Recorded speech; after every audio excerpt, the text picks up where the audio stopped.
What's up, guys? It's Tim. I got another video here for you. Today we're talking about budget rods, and what a budget rod means is a rod you can get from a local tackle shop, bait and tackle store that they have on maybe consignment or that was brought in for a repair and never picked up. I'm going to show you what we picked up and what we're going to do to make it dialed into what we want. What I've got here is a very nice 6-foot heavy action seeker style rod. It's got the gimbal for your pole holders on your boat, and this was in our local B&F rod and reel here in Ontario. It went in for a tip repair and they replaced a few other guides. The only thing that wasn't cool about it was the fact that this foam handle had actually started to bleed. So when you held on to it for a while or whatever, your hand would turn a little bit black.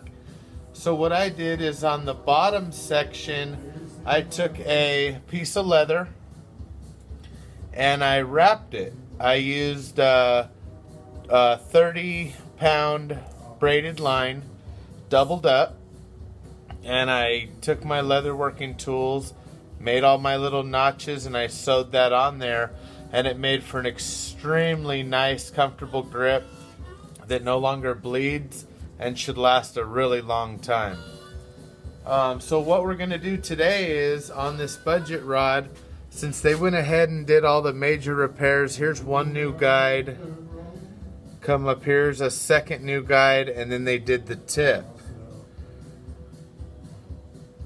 Can see that, and this is once again a very heavy action casting style rod. I wasn't able to find a lot of information on it. This is all it has, and the ones I looked up online that were this exact one were actually trolling rods and had a roller here and at the tip. So that may possibly be what this was. I don't know.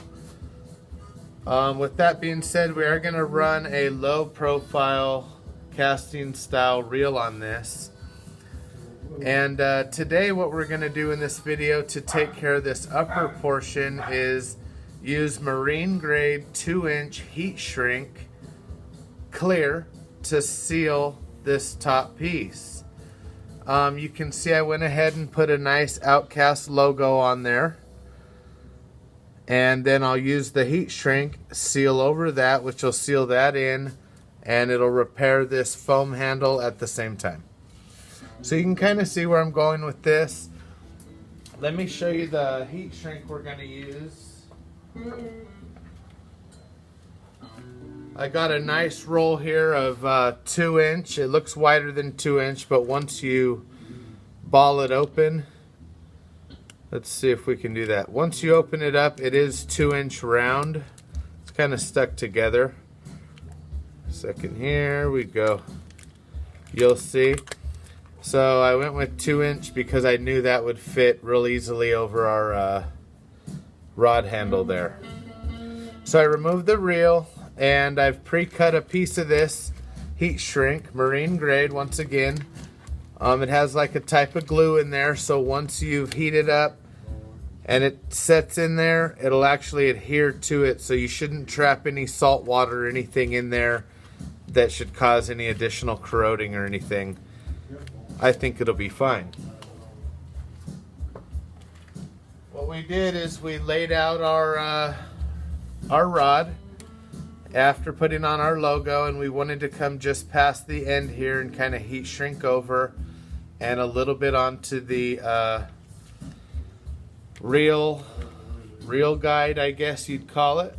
So what I did is I cut a piece at the length that I wanted, and what I'm going to do is I'm going to sleeve it over there. And what I'll show you here is once you sleeve it over and you kind of pick where you want it to be, show you here.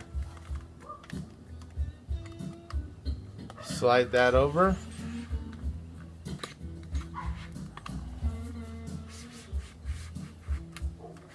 So this rod right here, before I go any further, this rod only cost me $45. I went into B&F Rod and Reel in Ontario to just see what they got coming up for the rockfish opener and everything, and needed to pick up some sinkers and that type of stuff. So I found myself over in the rod section, and I found one that was $600. And we're both looking at it, me and my pop's partner, Mike, Captain Mike. We were looking at it and we're like, well, what's $600 about it, you know? And I forget what type of rod it was, you know. It was real nice, and the guy showed us how flexible, you know, keep pulling, and this and that. And then I found this one kind of in their used rod rack for $45. And I'm looking at it, and me personally, I like a short, heavy action. Matter of fact, my Okuma rod, I'll show you in another video that I just ordered. It's a PCH custom. It's extra heavy.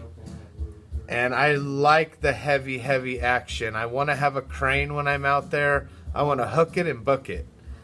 So I'm super excited about finding this. Like I said, I wrapped the bottom handle. That took care of that. That feels really good and grippy. So hit your local tackle shops. You know, take a Sunday if they're open, or if you got a day off during the week, and go out to LA and Orange County and hit the tackle shops and see if you can find some good deals on stuff. Like I said, this went in for a repair. The person never picked it up, so they basically sold it. And for what they wanted to do, a handle repair, which was cut all the foam off and basically rewrap it, or I forget the exact term he used to redo it, was like 2 times the amount I spent on it from their shop. So doing the fabrication and working on Harleys and stuff like that, this leather wrapping was kind of something I had picked up as a secondary hobby.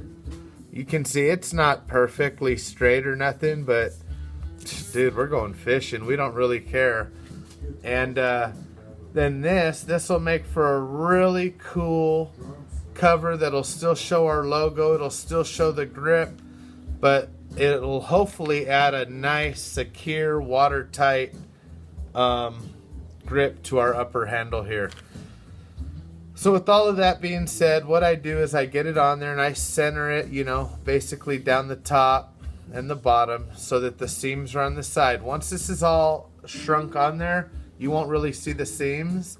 But what you don't want is you don't want to twist, because it's going to create like a wrinkle and it's going to create like a skirt, and you work from one end, the thickest end, all the way down to the thinnest end, and basically work all the air and everything out of it. So let me get the heat gun fired up and we'll start shrinking it on there and see how it turns out. Once again, I've got it exactly where I wanted. I wanted it to just be about 1/8 of an inch past the foam handle, and then it protrudes about 2 inches past the end here. And if it doesn't reduce that much, I can always trim it, so don't be afraid of that. This is 2-to-1 2-inch clear marine grade heat shrink.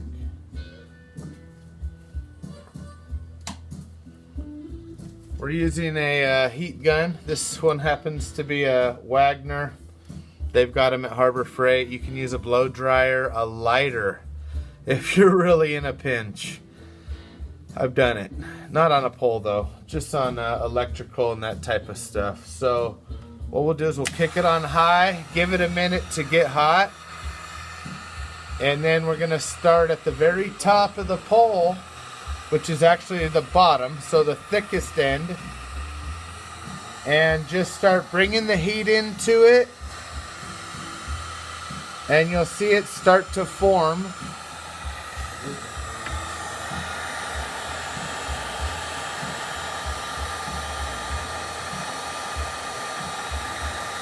Okay, so it's going to start to form on there.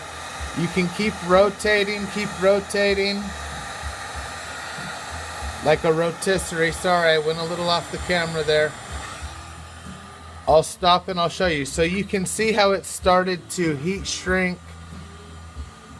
all the way around nice and even, and you can see the skirt that's left, and we're just going to continue to go in a nice rotation, not too fast, all the way down until we complete the heat shrinking process.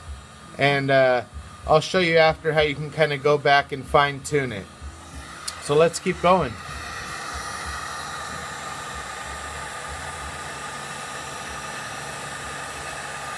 You want to try to stay behind the wrinkles, kind of stay behind the wave, if you will, so that you don't create any real massive wrinkles or air bubbles that you have to try to work back out.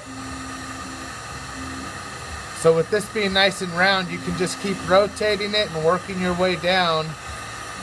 And this stuff can take some pretty good heat, so don't be afraid to really lay it on there as you work this thing down. You can see, hopefully you can see how it's just, like you see all that wrinkle, watch.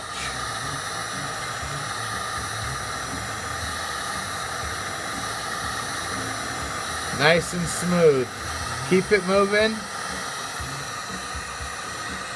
The nice thing is too, is if you need to take a break and stop, you can stop.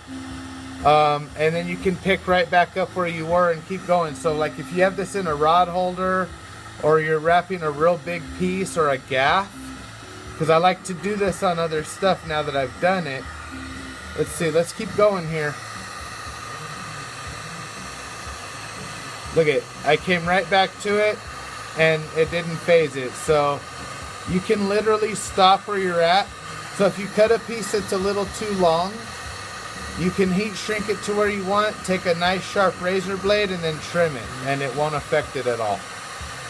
So we got a nice tight wrinkle right there. There it goes, it worked it right out. We're gonna keep going all the way down here, guys.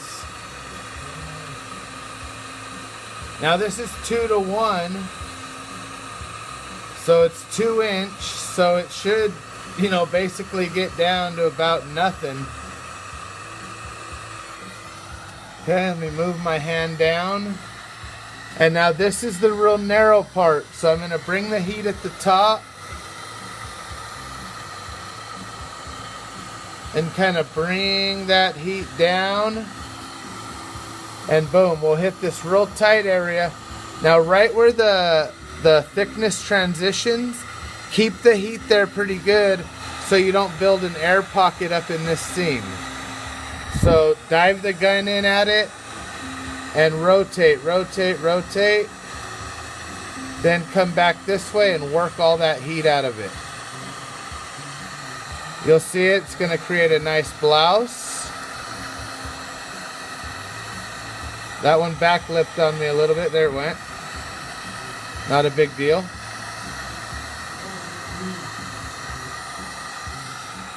Okay, so now it's dropping from a pretty thick, all the way at a 2 inch, all the way down to less than maybe 3/4. So on this last little bit, just take your time. Hope you guys can see this. There we go, we're just gonna keep spinning it. And that might be, yeah, I think that's all the smaller this heat shrink's gonna get. So what we'll do is we'll trim it. Let me shut the gun off. Whoa, where'd you guys go? You guys bailed out on me. So what we'll do is we'll trim it right here at the edge. Right on the edge all the way around, and then we'll run the heat gun one more time, and that'll seal the handle up completely.